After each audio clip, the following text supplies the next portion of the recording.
Okay, good morning, everybody. And welcome to day 2 of the AIA Austin Design Excellence Conference. I have to talk right into this, apparently. As many of you know, I'm Burton Baldridge. I'm president-elect of AIA Austin.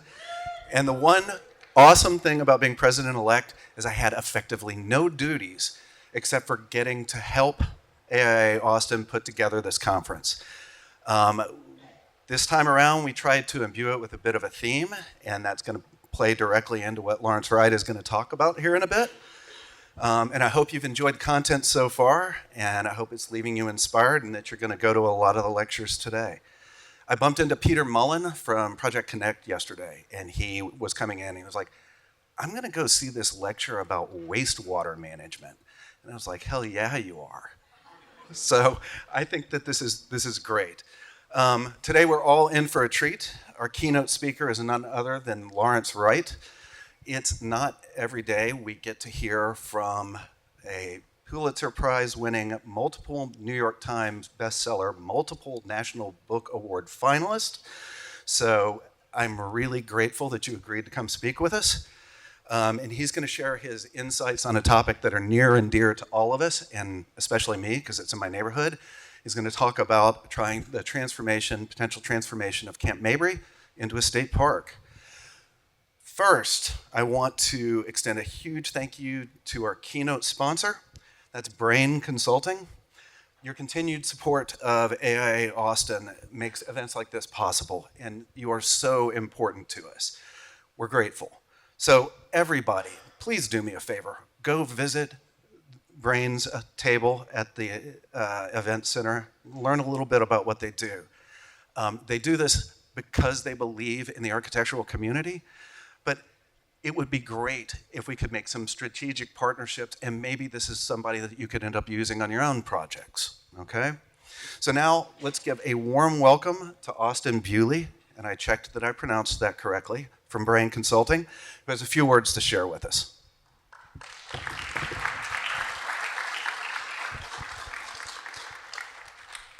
And apparently you have to stuff that thing like right. Just right here. Hi, everyone. Like you said, my name is Austin. I am an engineer, tax consultant, and nervous public speaker, so I'm going to get through this quickly. I'm here with Brain Consulting. We are a federal tax consulting group. We work with architects, engineers, construction firms, and we help bring money from the federal treasury and put it back in your pockets. So we work on a number of federal tax incentives for design. There's a whole bunch of them. I'm not going to get into all of them. If you're curious, come talk to me. But the two big ones would be the research and development tax credit, which is here. Any kind of fixed fee design projects that you all work on, whether or not you know it, it's considered research and development, and you can get up to 10% of the wages associated with those projects back every year as a federal tax credit. The other big incentive that we work on is the 179D energy efficiency deduction. For anyone that's designing government, religious, nonprofit, any sort of non-tax paying client, this library, for example, there's an incentive out there for energy efficient design that usually goes to the building owner. If they don't pay taxes, like the city of Austin, they can instead give that deduction to architects that worked on the project. So we help connect y'all with the building owners, facilitate that transfer. We do all the engineering work to back up how efficient the building is, and then we work with your tax team, your CPAs, or even just the ownership team and help bring that money back. If you're interested in either of those programs, I'm doing a micro CEU at 12:30 today over in the corner at booth 15. I would love to talk more. I'll have a Q&A at the end, answer any of your questions. Awesome.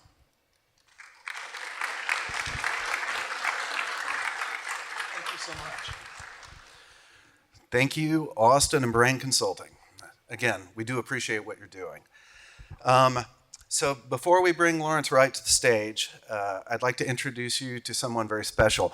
And when I got this, I just saw like a name. It's Jason Pucho, who is going to be our next Texas Society of Architects president. But as it turns out, I know Jason and met him when we were up at the Capitol speaking to Lloyd Doggett and everything, and he was amongst my favorite people at that entire event. So come up, say a few words, keep it brief, man. Thank you. Thank you very much. I think you were talking about Lloyd Doggett and not me. That was your favorite person of the day. But no, thank you very much. Really appreciate the invitation today. What a wonderful event. And very honored. My name is Jason Pouchot with RVK Architecture in San Antonio, Texas. I'm a principal there. And very honored to be nominated and elected the president-elect of the Texas Society of Architects this year. My job too is very easy. I get to go do fun stuff like this year, but I look forward to interacting with folks at the expo. So I'll be around to talk about what's going on at the state, maybe get an opportunity to introduce myself further and to get to know you guys even more. So thank you very much for having me.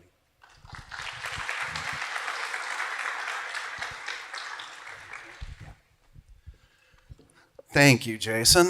Okay, and now the moment we've all been waiting for. I'm going to go off script teeny bit real quick, but I'll keep this brief.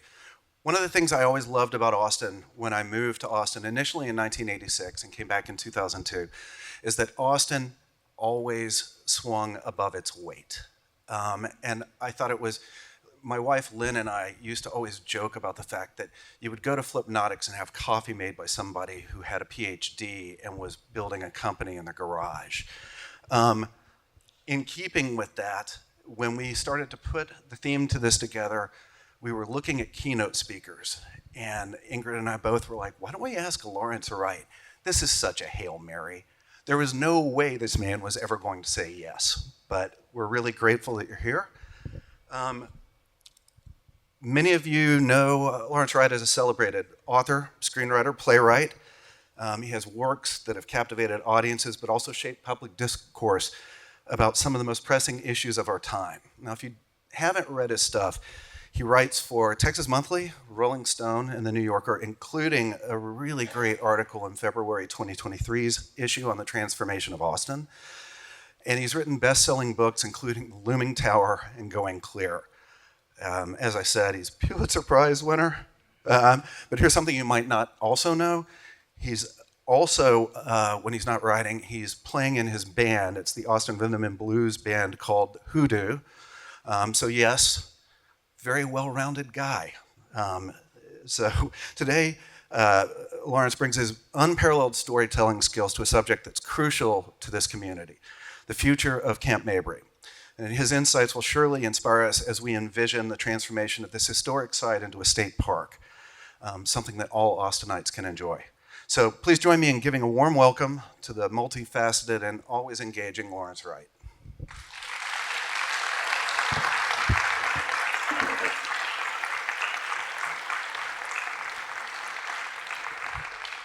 Well, thank you. That was very generous, and I've been looking for an opportunity to make this presentation. This has been an obsession of mine for nearly 30 years, and so finally, I think it's time to put it out into the public and see if we can do something about Camp Mabry.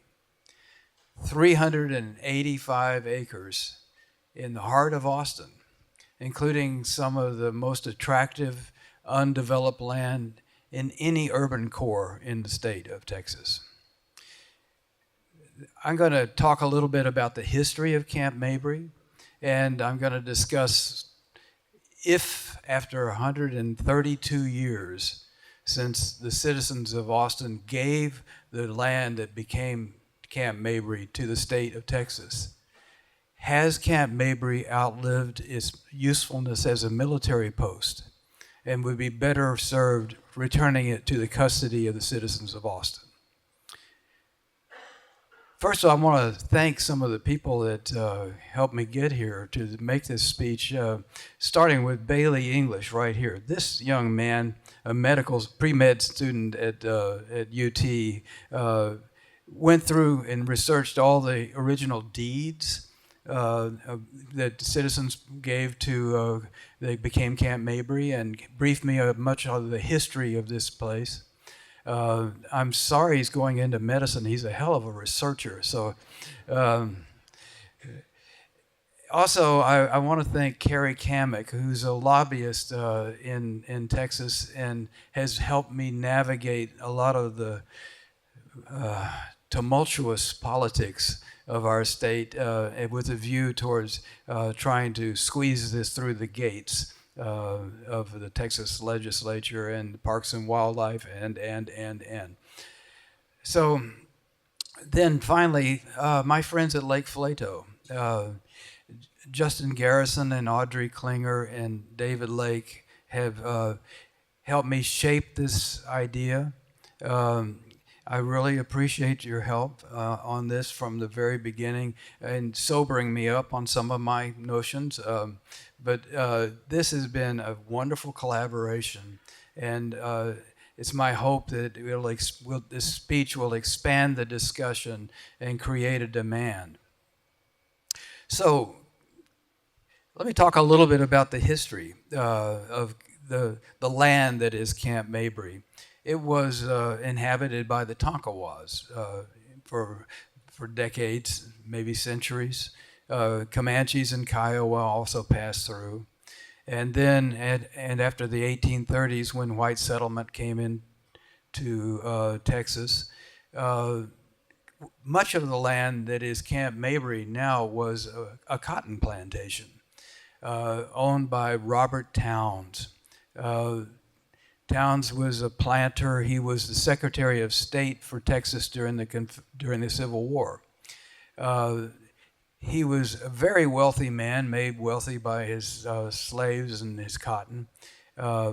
He built a house that was one of the most noted homes in Austin at the time, called Edgemont. There are many names in here that if you're a resident of Austin, Towns Lane, Edgemont Boulevard, Drive. Those are the original founders who were very involved in the creation of Mabry.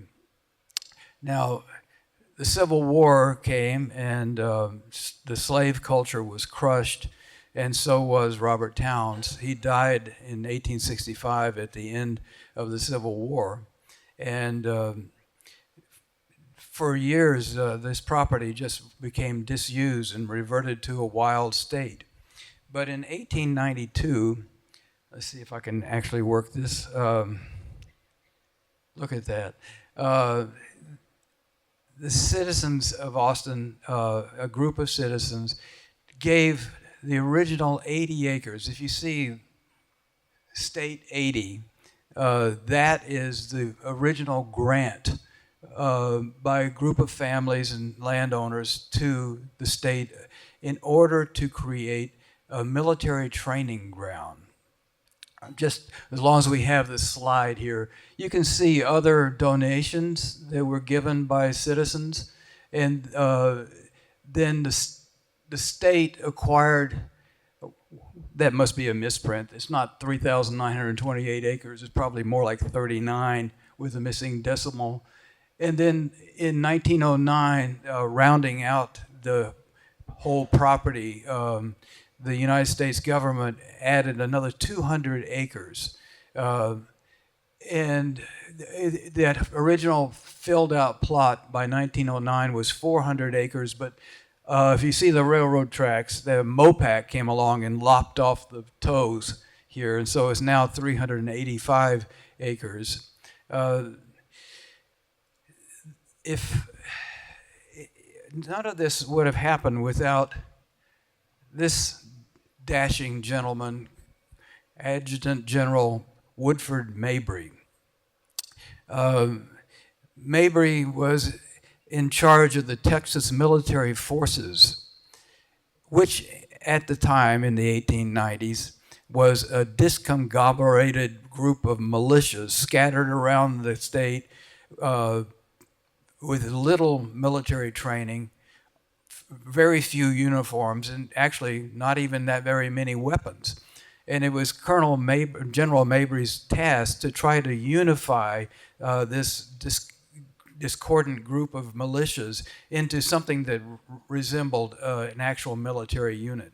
But in order to do that, he needed to have a training ground, and that's what the citizens of Austin responded to. And they cleared out, if you know Mabry, you know the big parade ground. Citizens voluntarily cleared all of that out and created a place for the militias. And you can see, warfare back then was done on horseback, and Texas was kind of a natural place for that. So this is some of the original training in Camp Mabry. You can see up here, this is a sham battle. In other words, reenactments, which were extremely popular among the citizens of Austin who would go out and watch them. And because of the horses, here was the blacksmith shop. If you drive down Mopac, I'm sure you've all noticed the tin sheds that are there along the Mopac. They were workshops and storage areas used for the blacksmith shop, and then this became, in World War II, the University of Texas started a school of auto mechanics, which may not sound like much, but it turned out at the time and during the war and shortly after, this was Travis County's leading industry. And about 1,900 people worked for it, and it was half of them were disabled veterans, many of whom couldn't get jobs elsewhere. So this was an important, and by the way, for you architects out there, these huts were designed by the UT architect George Indris, who, besides some of the campus buildings, designed the original Austin High School, the one that's been so spectacularly rebuilt, and the Paramount Theater. So there is history to be dealt with here. If you look at the top, you see that pavilion. Those sham battles that I talked about, people would come to watch them, and so many people that they built this massive pavilion. 10,000 people in 1894 bought tickets to see the show. This is at a time when there were only 14,000 Austinites. So you can imagine how popular it was. It was like Ascot in Austin. They dressed up in fine clothes and they went to the pavilion. They had dances and socialized.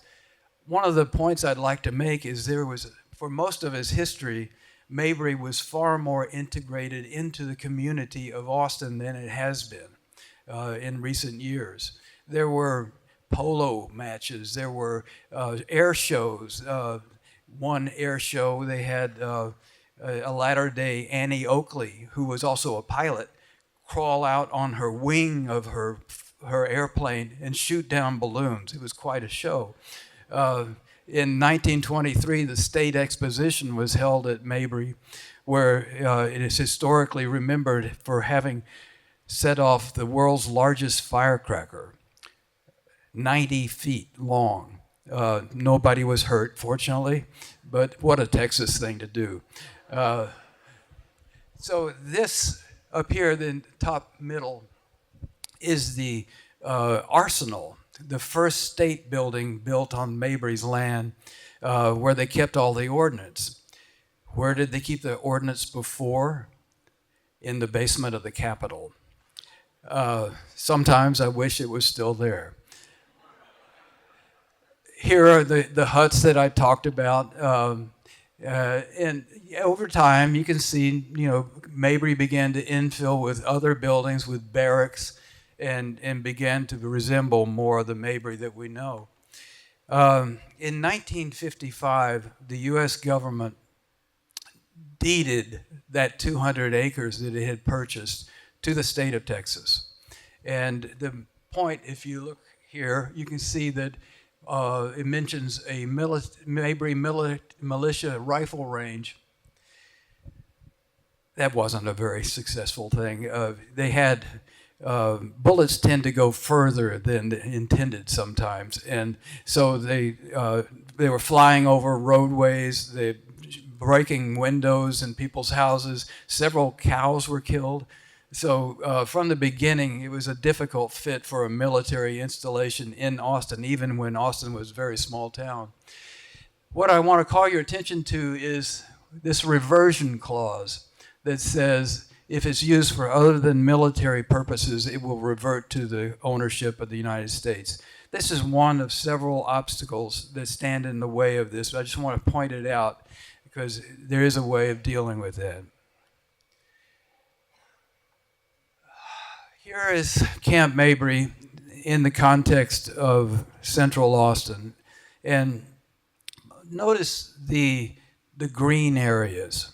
This is in a city, right now Greater Austin is 2.3 million people.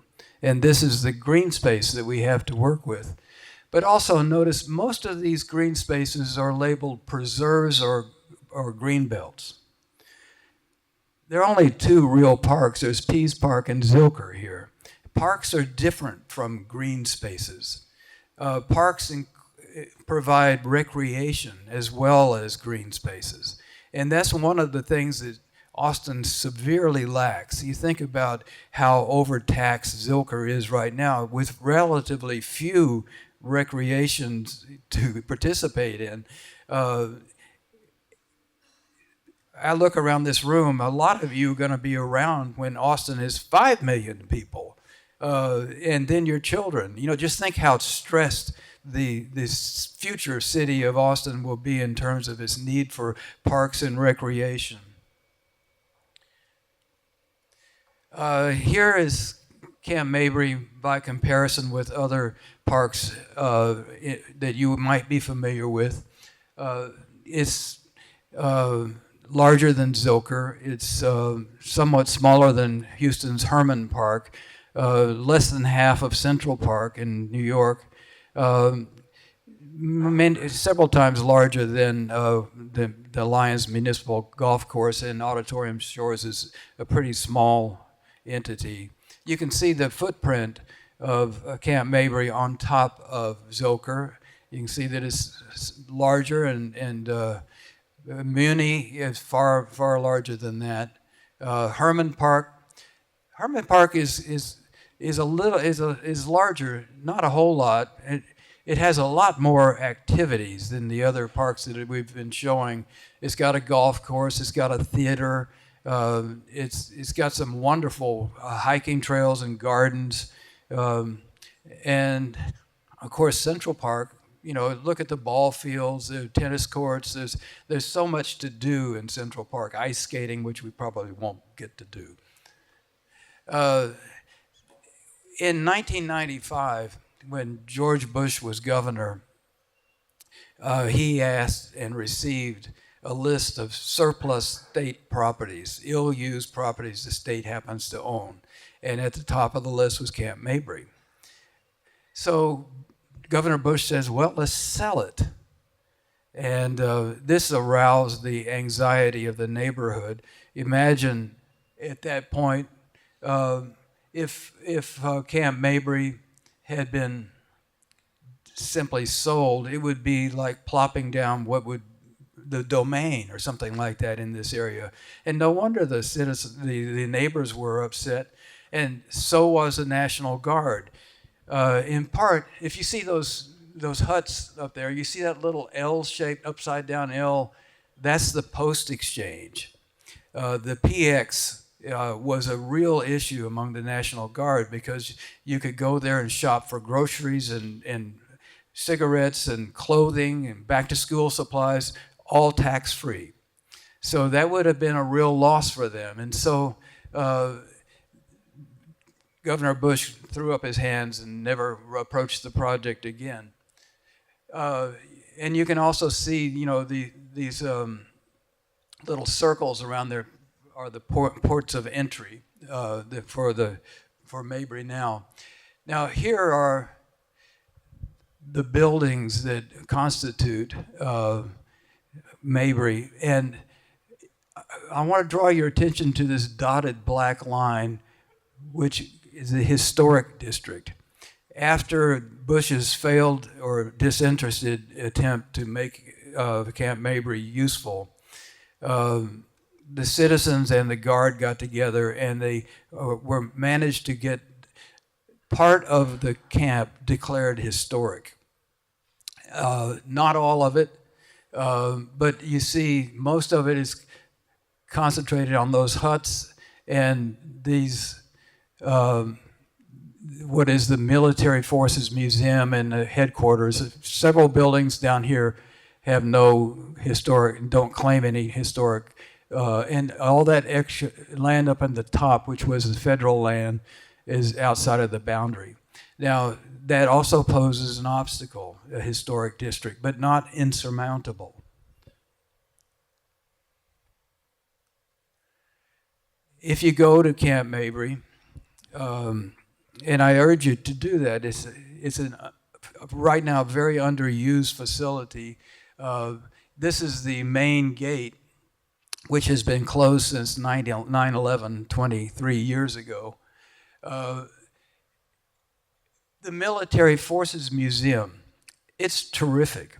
I just have to say, they've done a wonderful job of creating that museum. And it's full of fascinating exhibits. It's been incredibly well curated. I went the other day, and they asked me to sign in, and I did. But I noticed the last person to sign in was a month ago. So it's poorly used, but I think it's a valuable asset that we should try to hang on to. Here's a little bit of the nature of Camp Mabry. Most of the citizens of Austin who go to Camp Mabry, like me, are birders or runners. There's a mile track. And, but there's also this fishing hole. And it's a cute little pond, and you can see that dock. The House Speaker, Dade Phelan, told me he learned how to fly fish when he was a boy standing on that dock. Everybody knows about the air show along Mopac. And inside the park, you'll see tons of disused military equipment from various wars over our history.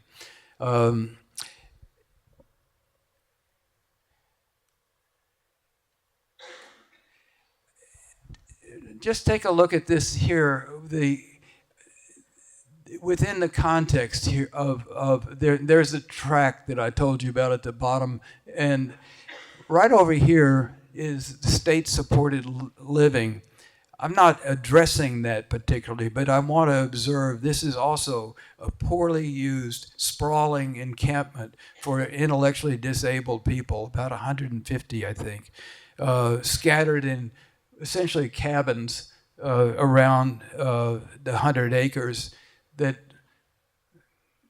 one could imagine being better used and more amenable for the needs of the people who live there.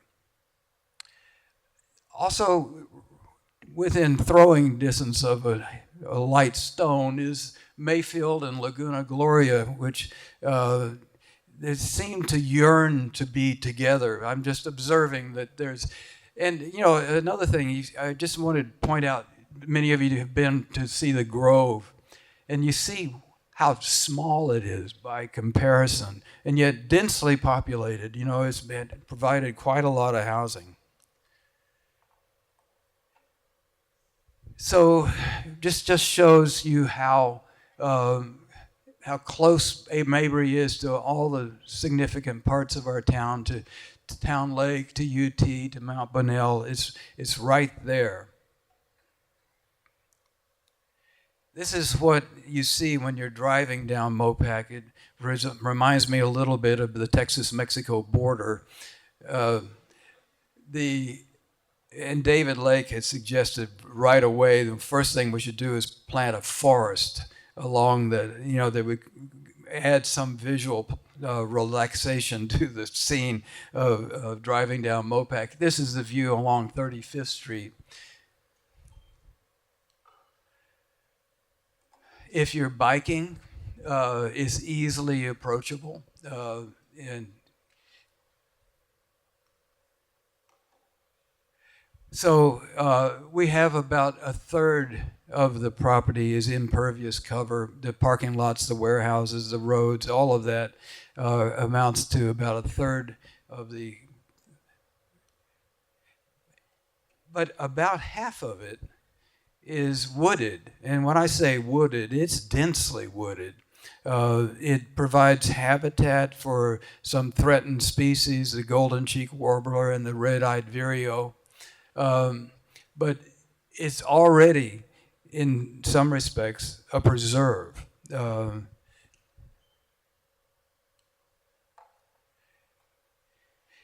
It's a variegated topography. It's a little bit like a tilted table. You have Mount Barker and Mount Bonnell draining into that region, and then it goes from 700 feet down to 550, a significant drop in essentially a mile. And this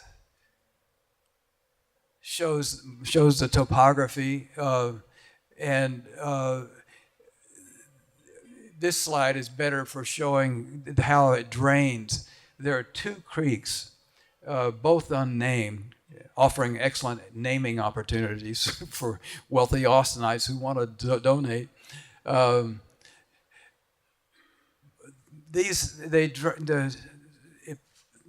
property all drains into these two creeks, which empty into Taylor Slough down here, and from there into Lake Austin. Some of you may have heard about, was proposed for Reed Park. Reed Park would be about here if the map was larger. There's essentially what Reed Park is a big open playing field. And the city is proposing to turn that into a retention pond to filter out the pollutants that come down and empty into Lake Austin. It would essentially eliminate Reed Park. And I don't know how much of Camp Mabry might be contributing to that. There's a lawsuit that has been drummed up by a firm in New York that is asking for veterans who might have been exposed to toxic chemicals, and military bases are infamous for creating a long-lasting pollution. So that might be something, but it might be one of the reasons they're trying to clean up the water when it gets into Reed Park. It might, if this is connected, and I don't know if it is, then maybe it's better treated in Camp Mabry before it gets down to Reed Park, and we lose yet another park. This is just to help you see how the park is divided into these different zones. I call your attention to this little area down here.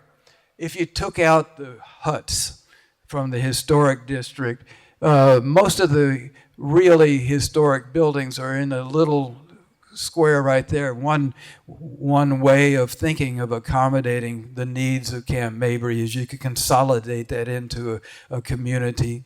I have another idea about that, but that is one thing that could be done. Let's see. All right, now we come to the last slide and the questions that we have to face.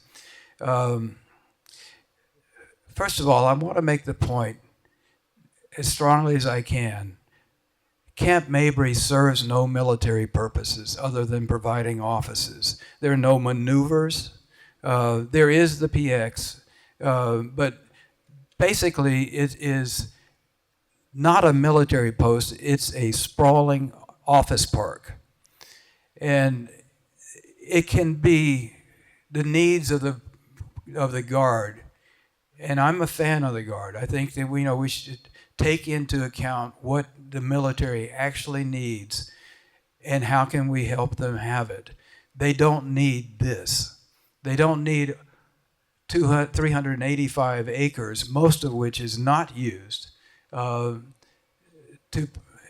office their senior staff. we can find something better for them, at the same time making something useful for the citizens of Austin. Just looking at this, here's David Lake's green buffer, and I think that's a great idea. Right behind that, along 1 mile, an entire mile along Mopac, I would suggest that we create some kind of mixed-use community, a long linear village that would do several things.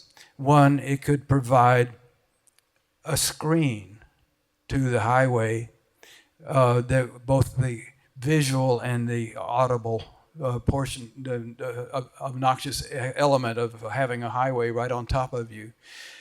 If you can imagine this line of buildings that looked out on one side with unparalleled views of city of Austin, and on the other with beautiful views of nature, how precious would that be? How profitable would it be if you could use that revenue to maintain the park? Now, parks are always threatened by political maneuvers and need for additional land, the encroachment of other interests. But if you have a source of revenue that would supply a conservancy of some sort to make sure that in perpetuity this park is always cared for, that's ideal. It could also perhaps provide supported housing for some of the guardsmen who can't afford the rents in Austin. There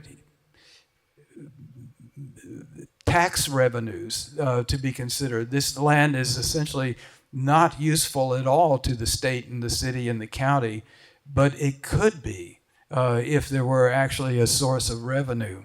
So all of those reasons, I propose that there would be a way of generating revenue here that would not provide much encroachment into the park area, but would create a community that would be present in the park all the time.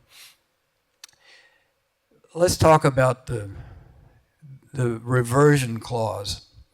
The United States government does not need Camp Mabry. 200 acres. It's not ever going to be an American military facility. I've spoken to some of our political leaders in Washington, and they're waiting for a consensus to arise. But the word I've gotten is it's a neat idea. It's easily done. All you need to do is drop a note in the Defense Authorization Act saying we disavow the reversion, and then the deed to the state is free and clear. It's free. The state can simply say, okay, now it is a park. And there are sources of revenue. There's still some money left in the act that where we demobilize military bases such as Bergstrom. But more to the point, in the last session, the Texas legislature set aside $1 billion for parks. We could use some of that billion. But I'm also suggesting that we would have revenue. We wouldn't be depending on the state, which is an unreliable partner. We could build something that would supply a revenue stream forever.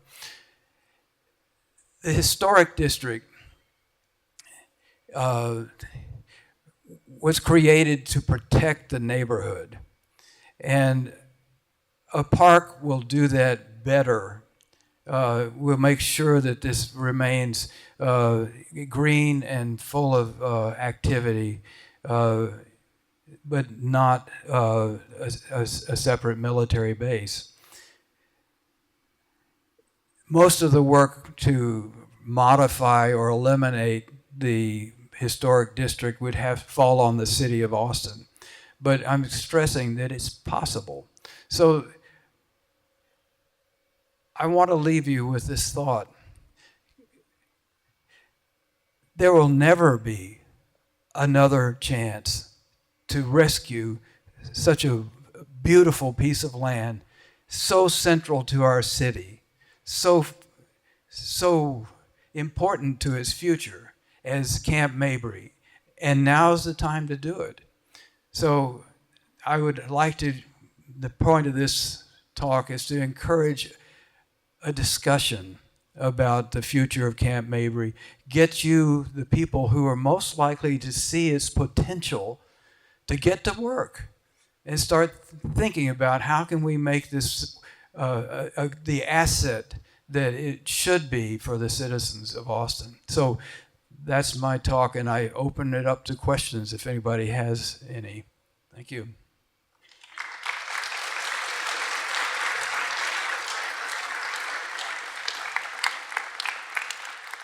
Yes, sir. So you live in Mueller, is that what you? Yeah. Yeah. Can you speak up a little bit? Yeah.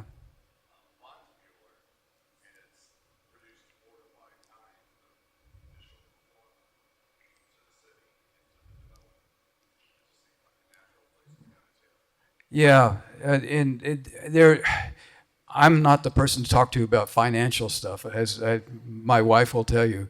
But I think that what we need is a group of people who interested in developing this as a park, exploring ways in which the finances would work, overcoming the political obstacles, the sometimes outright hatred that the state has for the city of Austin, I think can be overcome by showing that it would provide revenue. And the resistance of the National Guard, I think, can be overcome by offering them the opportunity to have a better Camp Mabry that is more attractive, and in fact, a place that people really want to serve.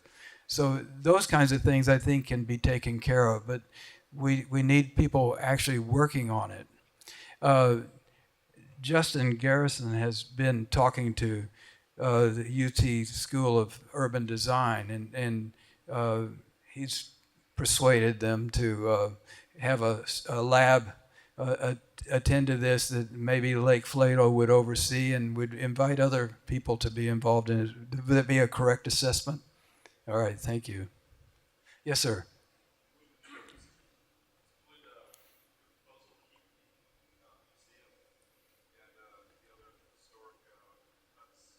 Would the proposal keep the museum? I think it's important that the museum be there, whether it stays in the same building or not. I'm agnostic about it in many ways, but I love the museum. I think it's great. I just want to stress that there are armored pieces scattered all over this property. There's a kind of armored junkyard. And so I don't think that we need that much in the way of, armor, tanks and planes and stuff like that. But the museum itself is great. And, maybe a better facility could be built for them. But in any case, if you make this a park, people will go to it. People will go to the museum. And I think that's an attraction for it. Yeah. Sorry?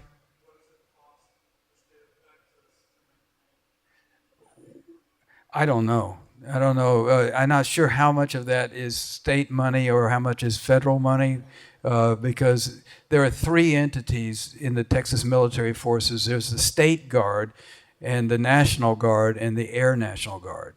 And so two of the three entities are federal, and then there's a state. So I imagine there's some division of. But let me say, a lot of these buildings, almost all of them, are antiquated and require a lot of upkeep. So that is a consideration. Yes, ma'am.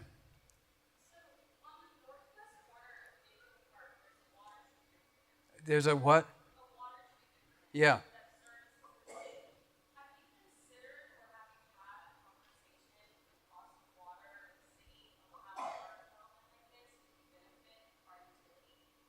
Well, I know they have their own water facility there, and I've talked to I've talked to a representative of the water people because of Reed Park. I wanted to know, is Reed Park affected by Camp Mabry? And beyond that, I haven't really had a conversation with them. But all of this was set up by the city of Austin. The utilities were provided, the electricity and everything was all created by, once again, the citizens of Austin.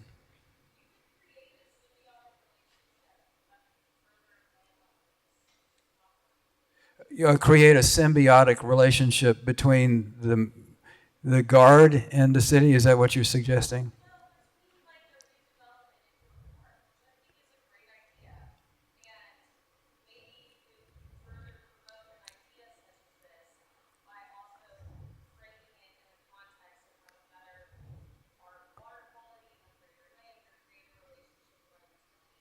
Well, I like that idea. I think, if you're speaking of that water plane that's across from Mayfield Park, is that what you're talking about? Yeah. And it stands in the way of connecting the entities, and so it could be folded in. I would love to see that happen. Yes, sir.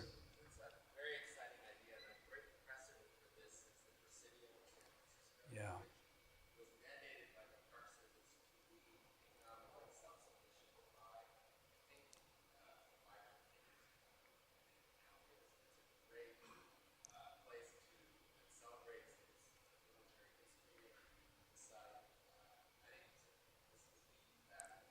Well, thank you.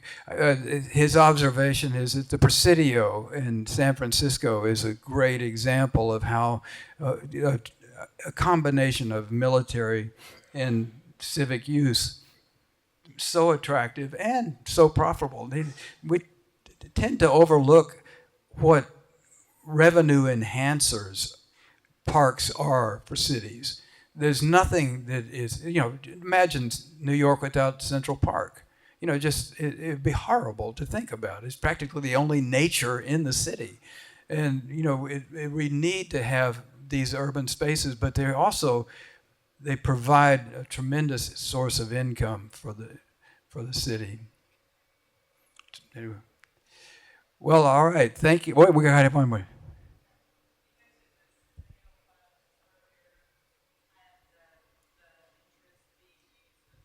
Can I speak up a little louder? Yeah.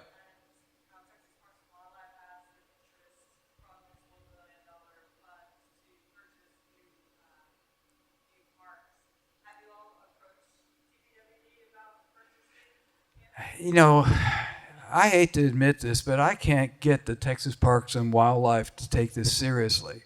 And the last conversation was, we would be happy to talk to you and your group. And I thought, my group? Come on, guys, let's go down to Parks and Wildlife. I want to make a similar presentation to them so that they can envision. I'm worried about the Parks and Wildlife concentration has now been less on urban areas and more in suburban, rural spots, and but this is such a prize that comes at no actual price. It all requires is for the feds to sign off on that reversion clause. The state can then take a look and say, yeah, this would work, and then we could start work on building our new park. It's incredibly simple. It's free, and there's money involved in trying to take it from Camp Mabry to a bustling, exciting, interactive urban park. There's a lot of money involved in that. But that's all you have to do. You don't have to buy it.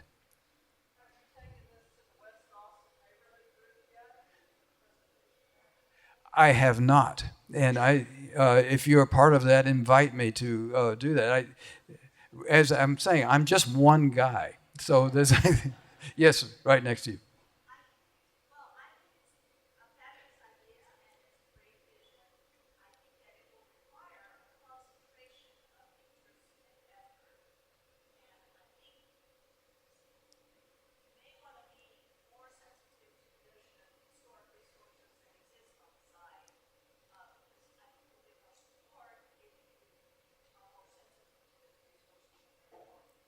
Well, I appreciate that observation. I will try to be more sensitive to the historic aspects of it, but there are some of these buildings, like the huts. I think, what should I call them? Well, okay.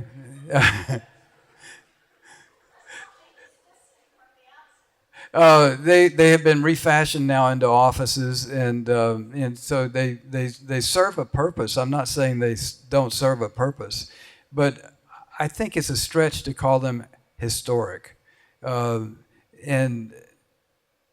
the historic designation was done as a defensive move to try to keep this from turning into a vast commercial area. And I think that what we're proposing is something between that. And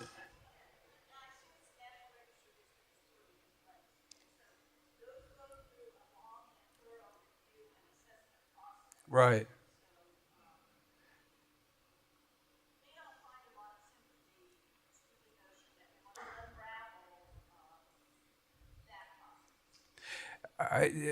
Opposition is certain.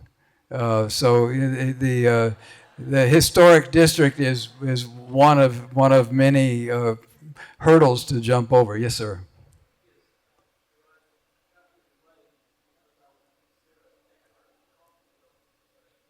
I can't.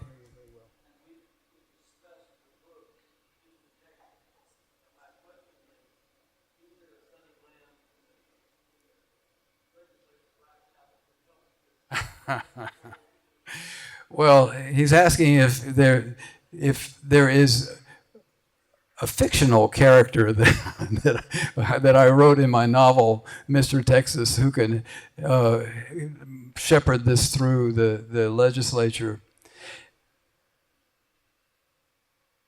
I'm hopeful that it doesn't have to go to the legislature. There's no reason for it to really.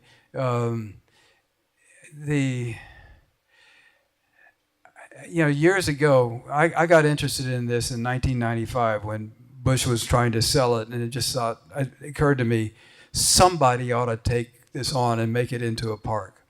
And then a few years after that, I went to the Texas legislature, and Tommy Craddock was the Speaker of the House at that point. And he, despite his Paleolithic politics, he is a great fan of parks. And he was going to make it a speaker's bill, and off we would go. We would have a new state park financed by fish and game licenses. Then he lost the speakership to Joe Strauss, and Joe didn't care about parks, despite his more liberal stance. So that died.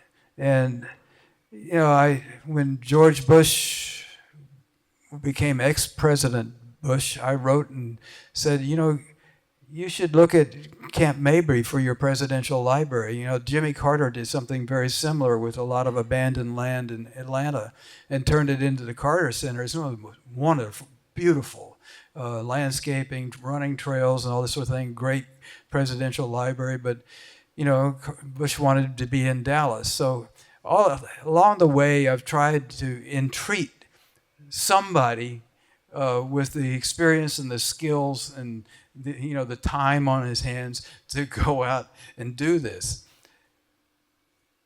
I don't want to die before getting this done, but I'm approaching that era where if I don't do it, then maybe nobody will stand up. I'm just saying my job is to get the conversation started. And I hope that there's not a concentration of people more likely to be interested and more able to do something excellent with it than sits before me right now. So it's in some ways over to you. Well, thank you very much.